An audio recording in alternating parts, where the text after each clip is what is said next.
Once upon a time, in an African village not too far from struggles and troubles, there was a boy who lived with his parents.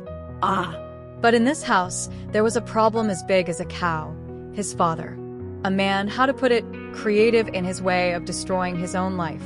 You know that type of person who believes luck is hidden in a lottery ticket?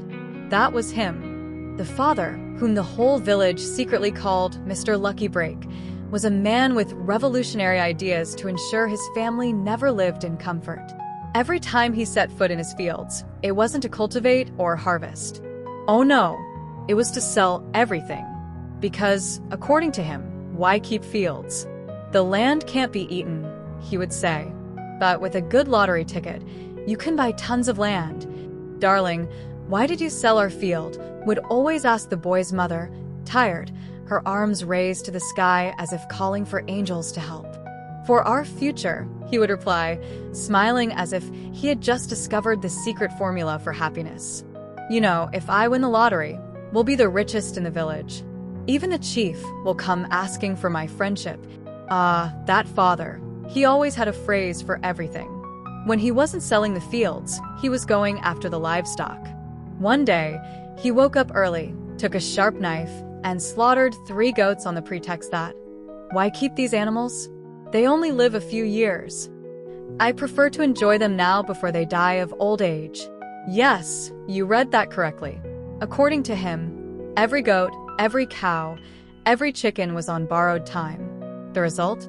Soon there was nothing left in the house but dreams of easy money and tired walls that had heard too much. The boy's mother, on the other hand, was the complete opposite. She resembled those mothers who can endure everything until they can't anymore. With her great patience and a gaze that could cut wood, she tried to remind her husband of his duties every day. Darling, stop these nonsense. You're ruining our life. But the father? Always unshaken, as if his head were a drum where the reproaches bounced back to their sender. He would smile, tapping his pocket, where a few coins rested for a future winning ticket. The boy, for his part, watched this daily circus with a mixture of confusion and admiration. Because, it must be said, even in his madness, his father had a certain charisma. The kind of charisma that made the neighbor say, someone's going to stop him one day, but not me.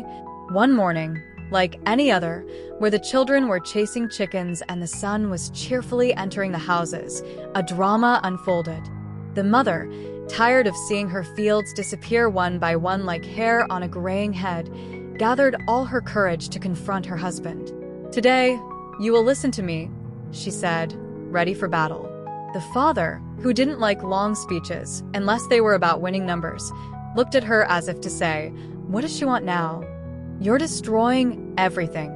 You're selling everything, wasting everything, and laughing like it's a comedy. I've had enough. The tone rose, and then boom. The father, more offended than ever, became angry and struck the table. The mother, however, remained silent. But at that precise moment, she knew this was too much. A few hours later, she gathered the village elders. The elders, those wise men who had seen donkeys become horses in the lives of the villagers, listened to the mother's complaint. Divorce was requested. But why are you crying, my brother? One of the elders asked the father. Cry? Me? But I'm free now. My wife was stopping me from living my dream life. I'm going to enjoy my independence, he declared, puffing his chest like a rooster who had just won an imaginary battle. And that's how, in one single day, the boy found himself alone with his father, not understanding why his mother had disappeared into another house. Son, don't worry, said the father, tapping his son's head. With me, we're going to live like kings. But you and I know that the only thing this father could offer was a life of an actor, without an audience. The divorce was finalized, and the mother left the house with her bundle of courage and her unshakable dignity. She went to start her life somewhere else, leaving behind her son and her husband, this great architect of misfortunes. The father, for his part, took his new freedom as a gift fallen from the sky. Imagine him, smiling ear to ear, empty pockets but a heart full of promises for himself, of course. He proudly announced to his son, my boy, now that we're two men, we're going to live the good life. No more shouting, no more reproaches, only pleasure. But the pleasure in question resembled more of a perpetual party where he was never invited. The father spent his days hanging out with his friends, playing dice under a mango tree, and chasing lottery tickets like they were miracle solutions hidden behind each one. "Dad, what are we eating today?"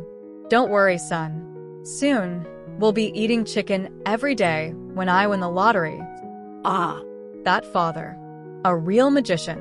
He could turn soon into never with disarming ease. In the meantime, the boy, left to his own devices, began losing his bearings. School? It was becoming a vague memory.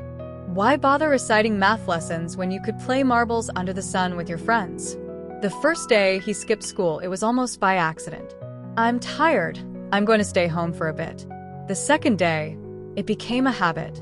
And after a week, he already had loyal friends in the exclusive club of truants. Together, they played little adventurers, explored the neighbors' fields, and dreamed of becoming rich without having to study. Turns out, the apple doesn't fall far from the tree. "My son, you're going to school, right?" The father asked absent-mindedly between two dice games with his friends. "Yes, Dad. I'm even the top of the class." An easy lie, swallowed whole by a father who didn't have the time to verify anything. After all, taking care of serious matters like his son's future? Too tiring. He preferred to make sure that his latest lottery ticket was the right one. But everything has an end, even the extended vacation of a child. One day, the lord of the school, meaning the head teacher, decided to make a surprise visit to the boy's guardians. He arrived one evening, walking slowly through the yard of the house, with that serious look that could make even the walls tremble. The father, who thought he was receiving an honored guest, hurried to properly welcome the man. Imagine him, sitting there on a rickety chair, shirt untucked, but proud like a king. "Welcome to my home, Lord." The problem? The father didn't understand a word of French, and the teacher didn't speak the local language. So, the boy, this budding genius, took it upon himself to be the official translator. "Sir, your son hasn't been coming to school for weeks. If this continues, we'll be forced to expel him permanently," said the teacher in a grave tone. The boy, translating in his own free version. "Dad, the teacher says I'm so smart that the school is thinking of giving me a scholarship." The father, completely unaware of the chaos unfolding, began to smile like a child who had just been given a candy. Here it is, the end of the first part of our story. Will the father truly discover what happened to his son? Will he decide to take responsibility, care for his son, and give up his addiction to easy money? Find out in the second part. Subscribe so you don't miss the next episode. The story is just beginning. If you want to know the release date of the second part, mention second part in the comments and I'll reply with all the details. Come on, I'm waiting for you in the comments.